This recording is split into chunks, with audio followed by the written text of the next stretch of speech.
हम चर्चा करेंगे वेस्टमिंस्टर एबे की। तो वेस्टमिंस्टर एबे एक जगह है, बेसिकली ब्रिटेन में एक जगह है वेस्टमिंस्टर एबे, जहाँ पे जो हाई रैंक के ऑफिशियल्स हैं उनकी तमाम गतिविधियाँ की जाती थी, एक्टिविटीज़ की जाती थी, जैसे कि मुख्यतः उनका जो बुरियल था, यानी उनको दफनाया जाता था, वो इन्हीं जगहों पे किया जाता था। और कई जो हाई ऑफिशियल जो राजा महाराजा है ऑफिशियल्स हैं, उनकी जो मैरिज है वो यहीं संपन्न हुई थी। सो मेडिटेशंस मीन्स विचार, ऑथर यहाँ पे अपना विचार थॉटफुलनेस व्यक्त करेंगे। वेस्टमिंस्टर एबे का मतलब एक चर्च टाइप का होता है, जिसको हम आगे देखेंगे। सो वेस्टमिंस्टर एबे कुछ इस प्रकार से दिखता है। ये एक चर्च और बरियल प्लेस दोनों ही है। सो वेस्टमिंस्टर का मतलब है वेस्ट, और मिंस्टर का मतलब होता है कि ऐसी जगह जो महत्वपूर्ण स्थान रखती है। और एबे एक ऐसा ग्रेवयार्ड कह सकते हैं जहाँ पे लोगों को दफनाया जाता है। मोनास्ट्री जहाँ पे इम्पोर्टेंट प्लेस होता है। एबे एक ऐसी जगह होती है जहाँ पे नन्स या फिर रिलीजियस जो लीडर होते हैं, जैसे फादर वगैरह, वो रहते हैं। तो टगेदर इसका मीन्स एक ऐसी जगह जो महत्वपूर्ण स्थान रखता है और जहाँ पे हाई ऑफिशियल रैंक्स का बरियल किया जाता है। तो ये चैप्टर लिया गया है literally period the Augustan age से। और ऑगस्टन एज आता है क्योंकि ये 1700 से 1775 से आता है, तो ये नियो क्लासिकल एज में आता है। ऑगस्टन एज है वो नियो क्लासिकल एज का ही एक पार्ट है। और जो न्यू क्लासिकल एज है उस एज में रीज़न उस एज में रीज़न यानी कोई चीज़ है, उस चीज़ के पीछे क्या कारण है, उस चीज़ के पीछे क्या लॉजिक है, क्या ऑर्डर है और क्या क्लैरिटी है, इन सभी पे ध्यान दिया जाता था। इस एज में क्लैरिटी और लॉजिक और तर्क पे बहुत ज़्यादा ध्यान दिया जाता था, ना कि इमेजिनेशंस और इमोशंस पे, जो कि आगे के जो एरा है यानी रोमांटिक और प्री रोमांटिक एरा, उसकी बजाय यहाँ पे reason, logic, order and clarity पे ध्यान दिया जाता था। तो जो इस लिटरेरी पीरियड के लोग थे, या लेखक थे, या कवि थे, या एसेइस्ट थे, जो भी थे, उनका ये मानना था कि लिटरेचर शुड हैव मोरल और instructive purpose to delight and instruct. तो इन लोगों का मानना था कि लिटरेचर को जो मोरल है, मोरल का अर्थात है नैतिक, यानी ऐसी चीज़ों पे जो समाज के लिए एक नैतिक और आदर्शवादी ढाले। इंस्ट्रक्टिव मतलब निर्देश दे, और पर्पज का मतलब उद्देश्य होते हैं, यानी समाज को एक नैतिक और मोरल उद्देश्य दे और उन लोगों को इस द्वारा डिलाइट एंड इंस्ट्रक्ट करे, उनसे उन्हें खुशी प्रदान करे और उन्हें निर्देश दे। एडिशंस, काम, reflective tone, profession of Toph and his ultimate moral lesson about living a good life are all hallmarks of Augustin Webi। तो इनकी जो काम और रिफ्लेक्टिव मतलब अंदर झांकने की जो कला होती है, या झांकने की जो कला होती है, उसको रिफ्लेक्टिव टोन बताते हैं। इस लॉजिकल प्रोग्रेशन और उसकी जो तार्किक प्रोग्रेशन है विचारों की, और उसके अल्टीमेट मॉडलेशन है कि कैसे एक अच्छी लाइफ को जिया जाए, are all hall marks of Augustan world view. ये सभी हॉल मार्क्स है ऑगस्टिन वेब व्यू के। तो ऐसे की तरफ स्टार्ट करते हैं। ये ऑथर कहता है, when I am in a serious humour, जब कभी मैं सीरियस ह्यूमर में आता हूँ। तो ह्यूमर का हंसी मजाक ऐसे वैसे तो मतलब होता है, लेकिन यहाँ पे जो मतलब होगा वो होगा इसका मूड। जब कभी मेरी जो मन अवस्थिति है, या मेरा मन, मेरा मूड है, वो काफ़ी गंभीर स्थिति में होता है, गंभीर अवस्थिति में होता है। सीरियस का मतलब सोलेम होता है। सीरीज का मतलब ऐसे आप समझते होंगे। I very often walk by my self in Westminster एबे। तो मैं काफ़ी बार चला जाता हूँ वेस्टमिंस्टर एबे में। वेस्टमिंस्टर एबे चला जाता है जब कभी इसका सीरियस मूड होता है कि चलो देखते हैं। With the gloominess of the place, जहाँ पे और जहाँ की जो उस स्थान की ग्लूमिनेस है। ग्लूमिनेस का मतलब होता है उदासी। उस स्थान की उदासी and the use to which it is applied, और जिस काम के लिए इस स्थान का प्रयोग किया जाता है। The use to which is applied, यानी जिस काम के लिए इस स्थान को यूज़ किया जाता है। इस स्थान को किसके लिए यूज़ किया जाता है? बरियल के लिए।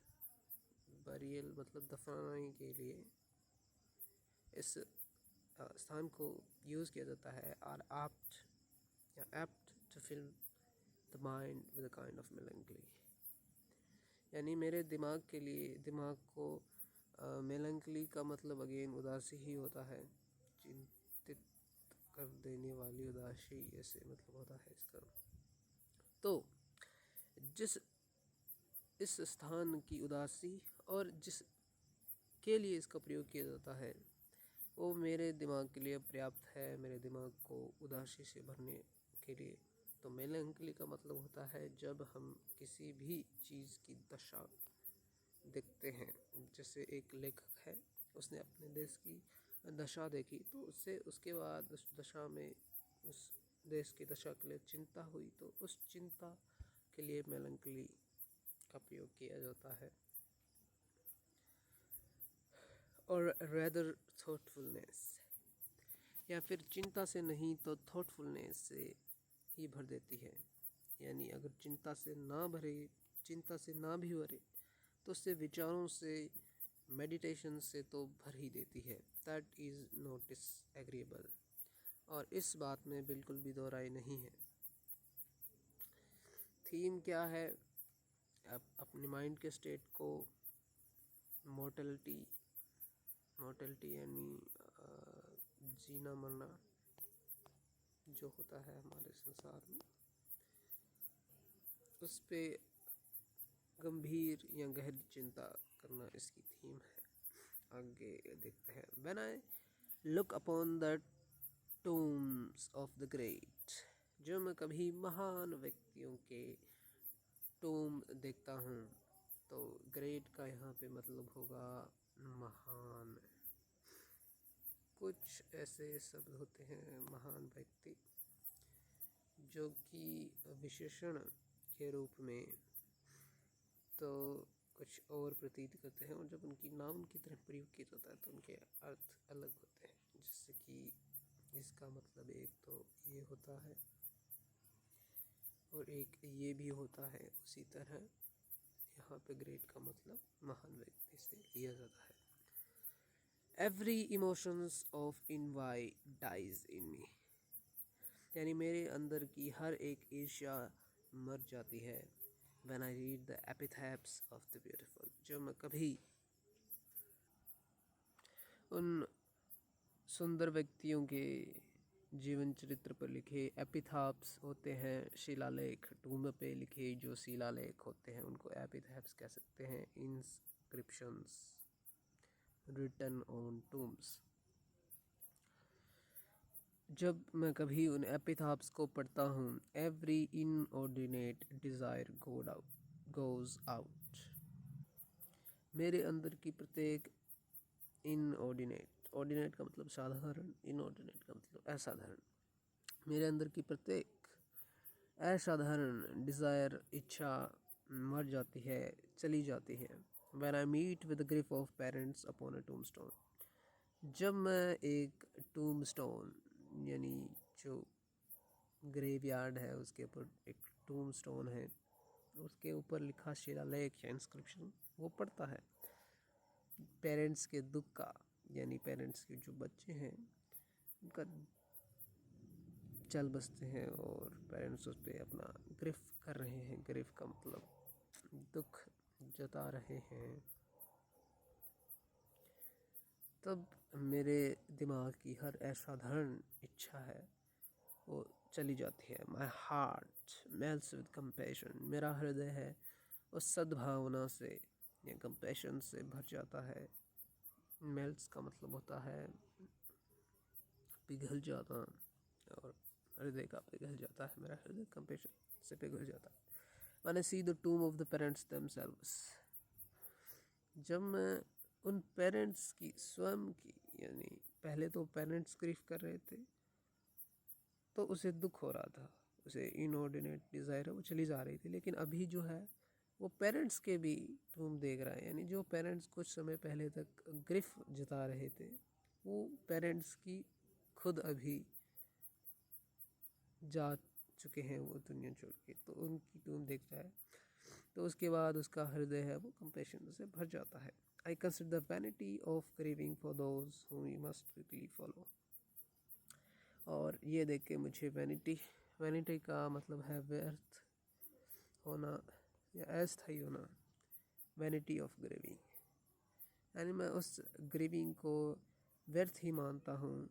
For those whom we must quickly follow, जिसके लिए उन्हें जल्दी से फॉलो, जिन्हें के बाद उनको जल्दी से उनको फॉलो ही करना पड़ेगा। When I see kings lying by those who deposed them, जब मैं राजाओं को उनके साथ पड़ा देखता हूँ जिन्होंने उनको दफनाया था। When I consider rival with placed side by side, और जो मैं देखता हूँ या सोचता हूँ कि जो राइवल थे, राइवल का मतलब कोई समय में एक दूसरे के कंपटीटर थे, प्रतिद्वंदी थे, उनको अभी साइड बाय साइड लिटाया गया है। यानी एक तरफ इनकी बॉडी है, एक तरफ दूसरे राइवल की बॉडी है।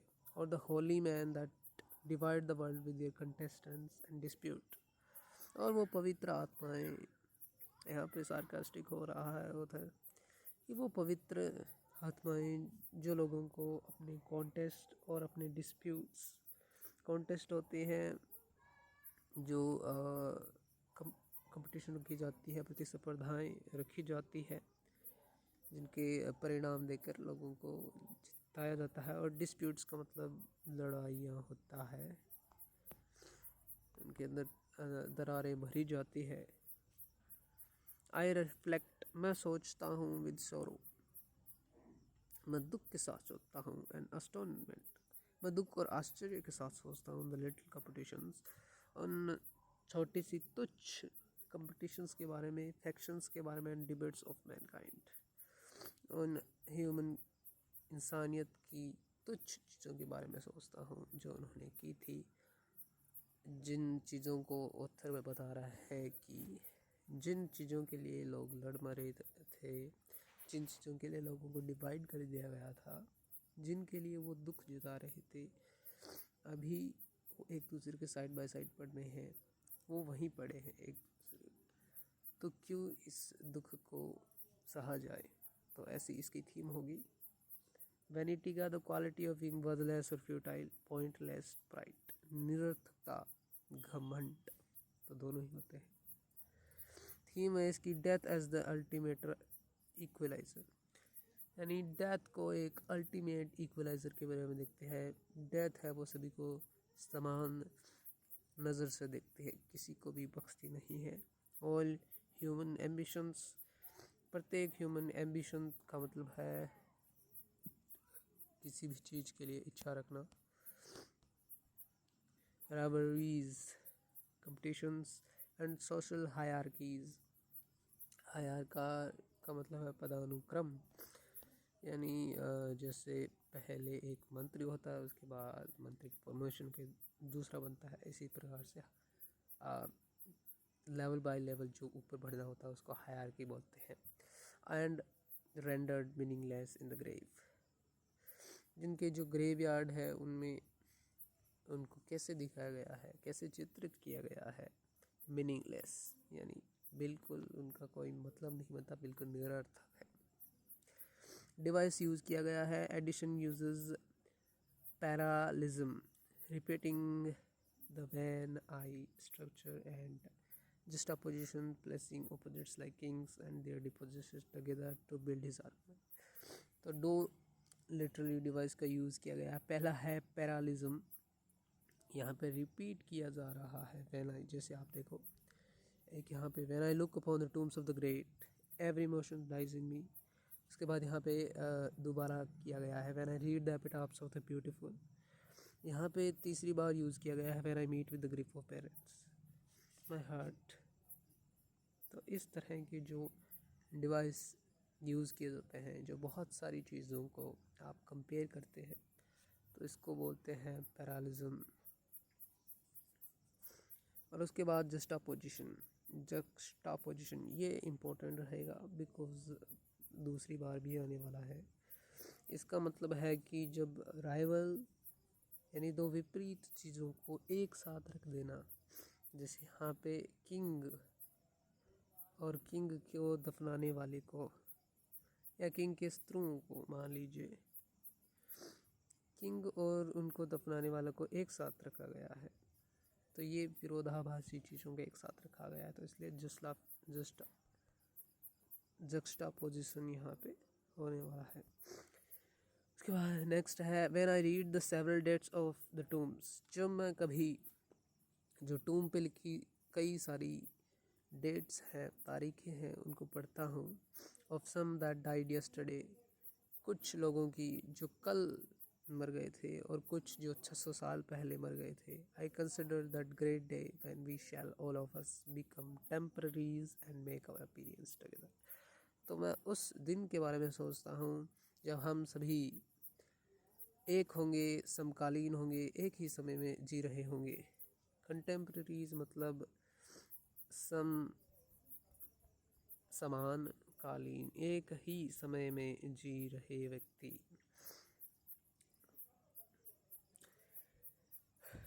तो यहाँ पे इसके बारे में मैं थोड़ा बता देना चाहता हूँ कि जो अब्राहमिक रिलीजन है, जिससे 3 रिलीजन है, एक तो ज्यूज़ का है, एक क्रिश्चियन है और एक है इस्लाम।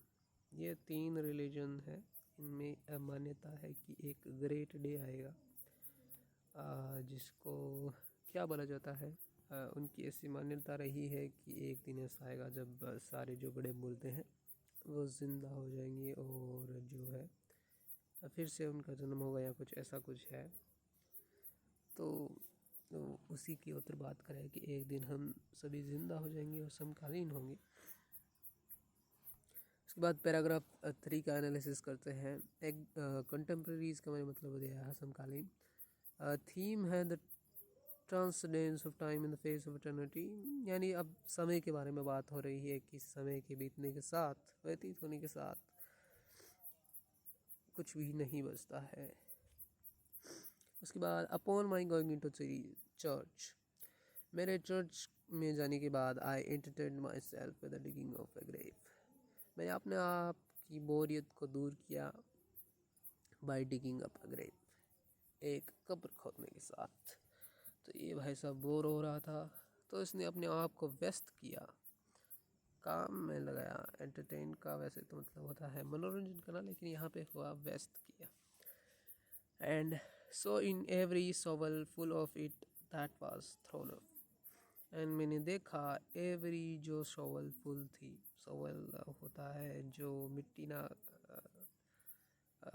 ग्रेव के अंदर डालने के लिए जो जिस इंस्ट्रूमेंट का यूज़ किया जाता है उसको शॉवल बोलते हैं, was thrown up the fragment of a bone or skull intermixed with a kind of fresh smoldering earth।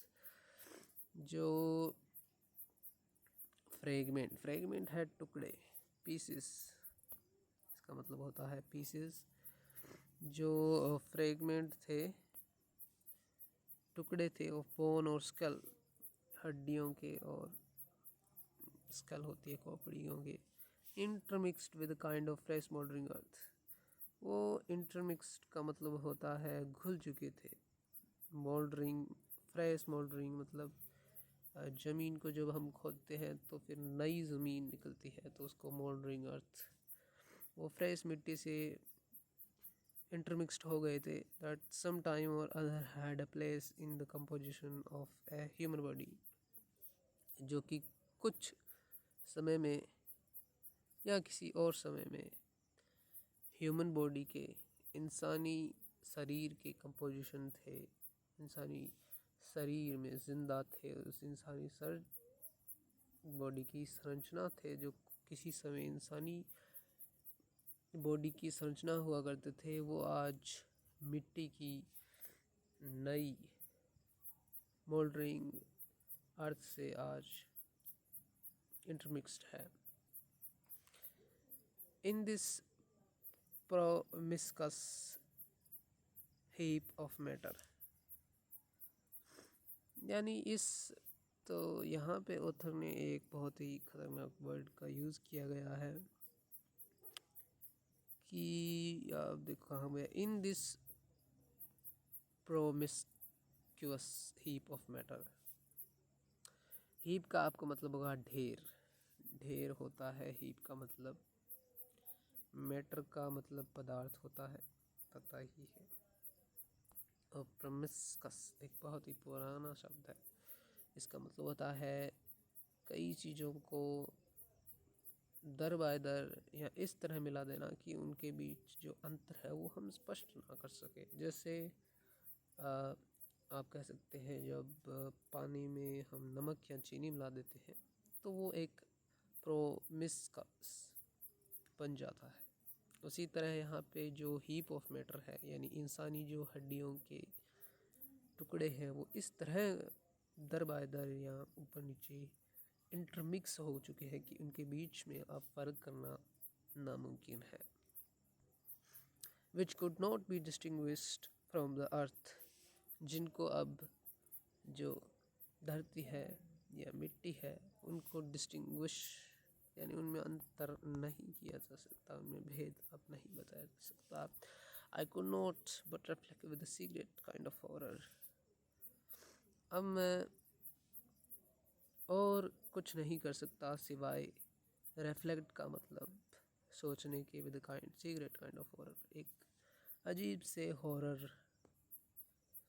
Horror का मतलब है भयावह सोच, अजीब से भयावह सोच ने के अलावा और कुछ नहीं कर सकता। That in the same manner, इसी तरह I myself should one day be converted into the same substance, और मुझे अब ये डर लगने लगा है कि मैं भी किसी दिन इसी तरह इस सेम सब्सटेंस में, यानी इसी हड्डियों के ढांचे की तरह पड़ा रहूँगा, इसी हड्डियों के ढांचे में कन्वर्ट हो जाऊँगा।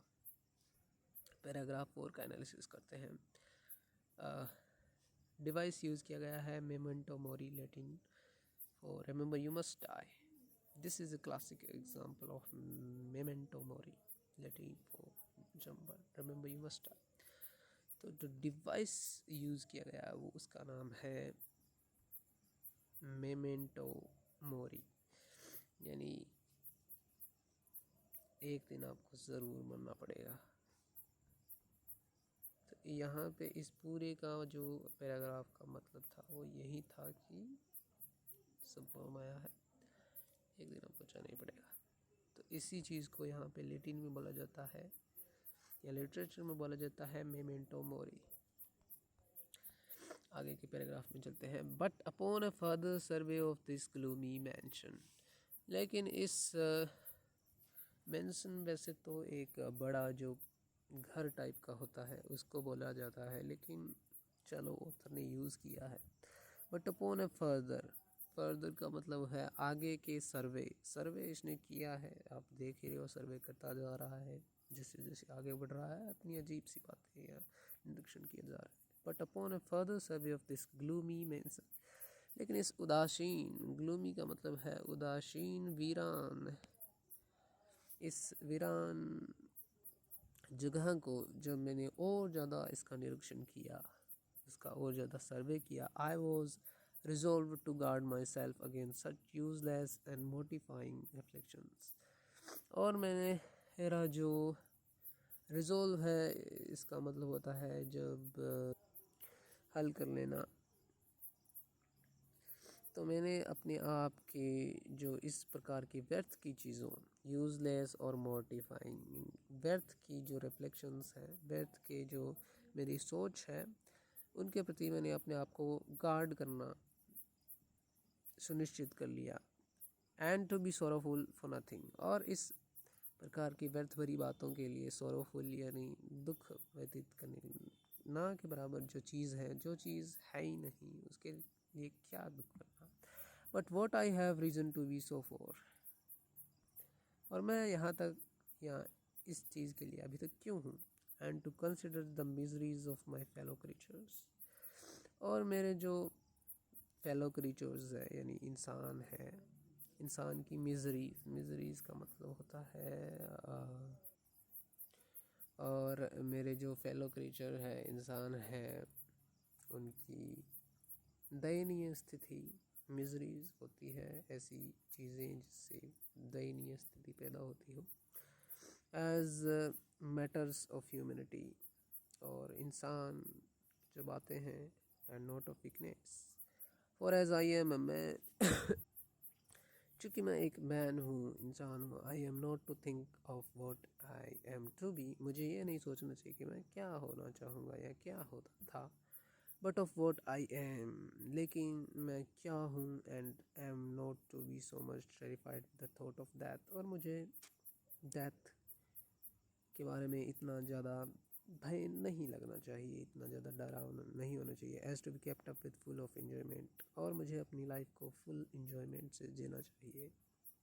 And I know I shall not be the ledge fit for the next world, और मुझे लगता है कि मैं जो नेक्स्ट वर्ल्ड था उसके लिए इतना ज़्यादा फिट नहीं होगा, for having made my self happy in this, क्योंकि मैंने अपने आप को इसी चीज़ में घुस कर लिया है।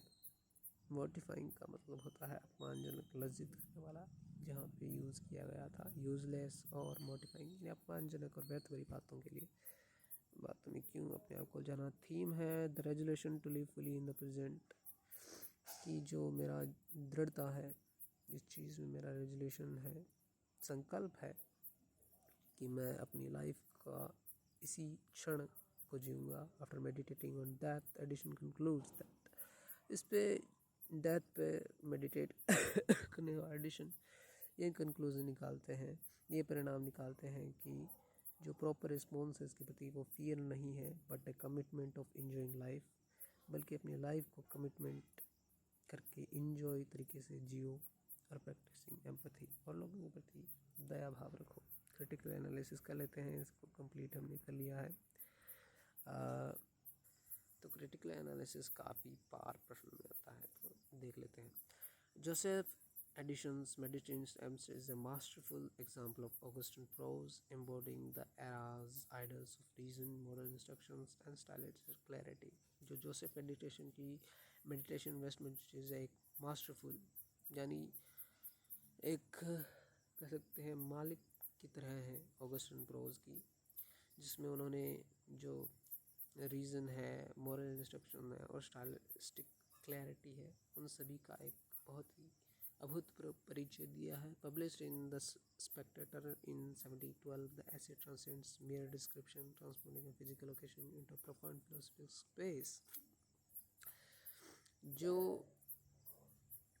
इस प्रकार के ऐसे हैं वो एक फिजिकल प्लेस को किसी फिलोसफिकल प्लेस बना देते हैं, उसके ऊपर गहन विचार प्रकट करके। It's genius lies in its carefully controlled structure, और इसकी जो महानता है वो इसकी केयरफुली कंट्रोल्ड स्ट्रक्चर में है।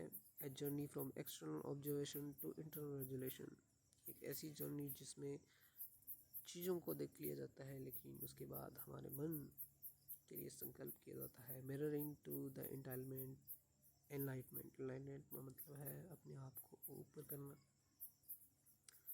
Emphasis on driving universal truths from empirical evidence, और जो सार्वभौमिक सत्य है उनकी तरफ एविडेंस से इकट्ठा करना है। Addison begins as a detached spectator, Addison है वो एक डिटेच का मतलब होता है अलग होके, इमोशंस से अलग होके। एक स्पेक्टेटर का मतलब यहाँ पे होता है दर्शक के रूप में देखता है। Using the tombs of the abbey as data points for his arguments. वो जो यहाँ की टूम्स हैं उसको एक डेटा पॉइंट की तरह उसके ऊपर आर्ग्यूमेंट करता है। He moves logically from the general atmosphere to the specific reality of decay and then to the grand social irony of death's equalizing power। वो सबसे पहले तो जनरल एटमॉस्फेयर यानी जो सामान्य वातावरण है उसके बारे में चर्चा करता है, फिर स्पेसिफिक विशेष रियलिटी ऑफ डिके, और फिर जो अपनी फिलोसफिकल बातें हैं डिके है उनके ऊपर बातें करता है, और फिर यहाँ पे जो सोशल आयरनी है डेथ यानी डेथ सबके लिए समान होती है उसके बारे में बात करता है। This progression is not mainly descriptive, ये जो प्रोग्रेशन है जो निरंतरता है ये मेयरली यानी केवल डिस्क्रिप्टिव नहीं है, केवल वर्णनात्मक नहीं है, बट डीपली एनालिटिकली बहुत ज़्यादा एनालिटिकल है, reflecting a world view where reason is primary to understand human existence. उसके बाद आप नोट्स दे दूँगा, आप देख लेना, बहुत बड़ा है। चलो क्विज़ कर लेते हैं, small quiz. What is the primary emotions the एबे इंस्पायर्स इन एडिशन? क्या एक ऐसा प्राइमरी इमोशन है जो वेस्टमिंस्टर एबे है वो एडिशन में इंस्पायर करता है? तो वह आप देख लेगा, रेदर थॉटफुलनेस, या फिर क्या किया था उसने, दुख से भर दिया था या फिर थॉटफुलनेस से भर दिया था, तो थॉटफुलनेस आ जाएगा। The literary period this essay belongs is to Augustan age, new classical age. The literary device of placing opposites side by side is called juxtaposition। What does addition conclude about the epitaphs of the obscure versus the great? Epitaphs में क्या conclude किया था? The great have more honest epitaphs, no, महान व्यक्तियों के ज़्यादा honest epitaphs होंगे। They are equally pain, the obscure have more sincere epitaphs, तो they are equally pain, I think यही सही हुआ। The term memento mori is Latin for remember you must die, ये तो हमने पढ़ा ही था। The repetition of Vienna is an example of it's an example of read is parallelism, something like that। यहाँ पे दिए नहीं गया, I think it's anaphora। What does the addition reflect on with secret horror? Secret horror क्या था?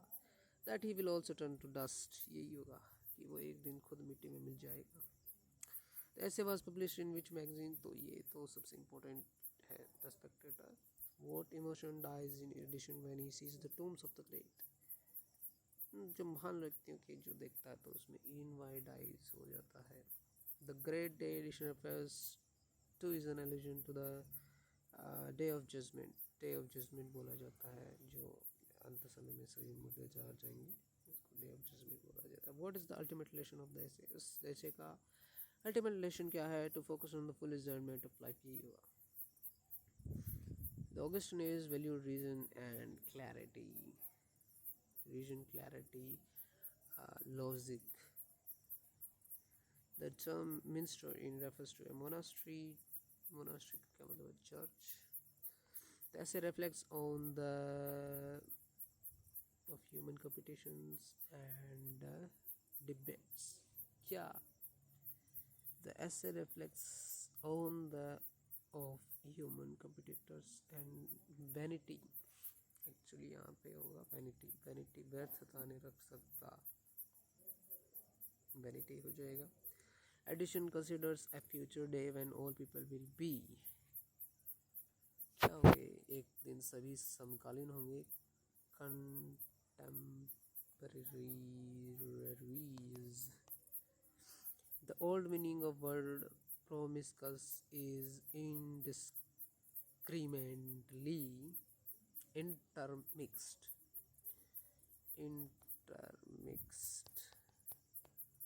कह सकते हैं आप। The final paragraph resolved to focus on the full enjoyment of what? Life। He sees fragments of bone and skull being dug up from the grave। Essays tone can be described as calm and calm, और क्या है? तो calm, moderate कह सकते सकते हैं moderate tone, या फिर कह सकते हैं reflective.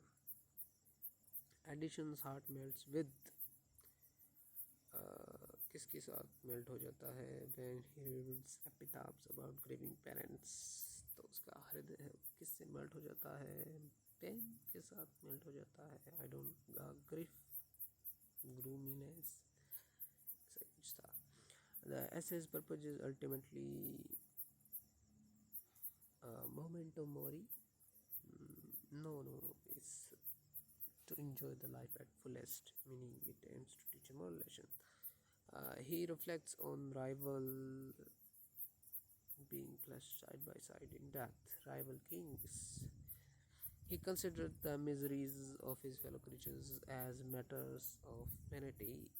The emotions that goes out when reading epitaphs, which is inordinate. क्या था मुझे याद नहीं। The essay transforms a physical location into a Shansidine space. So देख लो भाई साहब, आपको नोट्स मिलेंगे उसका इन्होंने डिज़ाइन किया है।